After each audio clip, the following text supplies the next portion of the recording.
안녕하세요. 12월 20일 화요일 큐티 가이드 시작하겠습니다. 오늘 말씀은 미가서에 나타난 메시아 예언에 관한 내용이에요. 1번입니다. 새로운 왕의 출생지는 어디입니까? 2절 읽겠습니다. 베들레헴 에브라다야, 너는 유다 족속 중 작을지라도 이스라엘을 다스릴 자가 내게서 내게로 나올 것이라. 베들레헴이네요. 베들레헴에서 태어난다는 것은요, 메시아가 다윗과 아주 깊은 관련이 있다라는 뜻입니다. 다윗은 베들레헴에서 태어났고요. 거기서 기름 부음을 받았고 다윗의 모든 가족들이 베들레헴에 살았기 때문입니다. 지금 모든 이스라엘 백성들은 역사상 가장 위대했던 다윗과 같은 메시아를 기다리고 있어요. 하나님께서 예수님을 베들레헴에서 태어나게 하신 이유가 바로 여기 있습니다.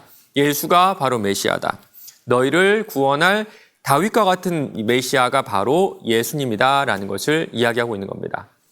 2번입니다. 이 왕의 근원은 어디입니까? 2절입니다. 그의 근본은 상고의 영원에 있느니라. 말이 좀 어렵죠. 그래서 세번역 성경은 이렇게 번역하고 있습니다. 그의 기원은 아득한 옛날, 태초에까지 거슬러 올라간다. 메시아, 그리고 메시아를 통해 구원하신다는 이 계획은요, 갑자기 떠오른 것이 아니라 태초부터 이미 하나님 마음에 있었다는 겁니다. 또한 다윗과의 언약도 떠오르게 하죠. 사무엘하 23장 5절입니다.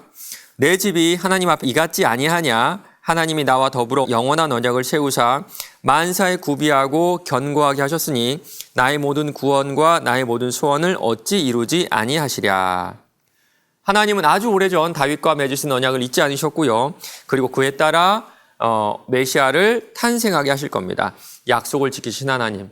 우리 하나님은 신실하신 분이세요. 3번입니다. 왕이 오심으로 말미암은 결과는 무엇입니까? 3절에서 5절까지 보면요. 먼저는 그의 백성 앞에 서십니다. 그가 여호와의 능력과 그의 하나님 여호와의 이름의 위엄을 의지하고 서서 선다는 것은요. 흔들리지 않은 확고함을 이야기하거든요. 영원한 왕으로 흔들리지 않고 세우셨다는 겁니다. 그러면 우리의 왕으로서 그는 무엇을 하실까요? 서서 목축하니, 목축을 하시네요. 마치 목자가 양떼를 보살피듯이 먹이고 입히고 자라게 하실 겁니다.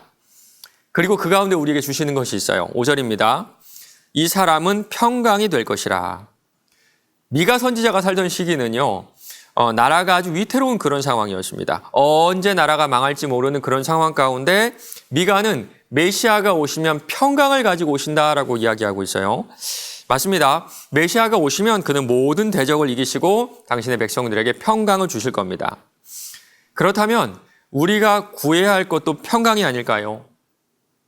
육신의 평화도 없고요. 마음의 평강이 없는 이 시대에 평강의 왕이신 주님이 오셨습니다. 그분께 마음의 평강을 구하시기 바랍니다. 상황과 환경을 뛰어넘는 평화와 평강이 예수님 안에만 있는 줄로 믿습니다. 4번입니다. 베들레헴을 사람처럼 부르며 너로부터 너를 위해 이스라엘을 다스릴 자가 나오리라는 약속을 믿는 자가 깨달아야 하는 사실은 무엇인지 묵상해 봅시다. 여러분, 베들레헴 에브라다가 무슨 뜻일까요? 베들레헴 에브라다. 학자들은요, 에브라다가 베들레헴보다 조금 더 큰 지역의 이름이라고 합니다. 예를 들면 월곡동 성북구, 석관동 성북구 이런 뜻이에요. 그리고 그 뜻을 살펴보면 훨씬 더 재밌습니다. 베들레헴은 빵집이라는 뜻이고요. 에브라다는 풍요롭다, 풍요로움 이런 뜻이 있습니다. 그래서 메시아가 에브라다에 속한 베들레헴에서 태어난다는 것은요. 궁핍하고 굶주린 사람들에게 풍요로움을 주신다. 그런 뜻이 아닐까요? 특별히 베들레헴은요. 유다 족속 중에 가장 작다고 하죠. 사람들이 전혀 기대하지 않는 아주 작은 자를 통해서 우리 하나님은 역사하세요. 맞습니다. 예나 지금이나 하나님이 하시는 일은 그 방법은 똑같은 것 같습니다. 연약한 자들을 사용하셔서 힘있고 강한 자들이 자랑을 못하게 하세요. 혹시 여러분 가운데 사회적으로 누군가에게 내세울 것이 또 자랑할 만한 것이 없으신 분이 계신가요? 그렇다면 하나님께서 정말 사용하시기 좋은 도구가 될 것입니다. 마지막 5번입니다. 하나님께서는 결코 우연과 기분으로 역사하시지 않습니다. 나에게 오신 메시아도 하나님의 계획 아래 준비의 과정을 통해 오셨습니다. 나를 위해 오래전부터 예수님을 보내시고자 계획하신 하나님의 마음을 알 때 나는 어떻게 하나님께 반응해야 할지 생각해 봅시다. 사형리 이렇게 시작하죠. 하나님께서는 당신을 향한 놀라운 계획을 가지고 계십니다. 저는 이 말을 참 좋아합니다. 저처럼 참 보잘것없는 인생도 사용하시고요. 귀하게 여기고 그 크신 계획 안에 사용하고 계심에 참 감사한 마음이 들어요.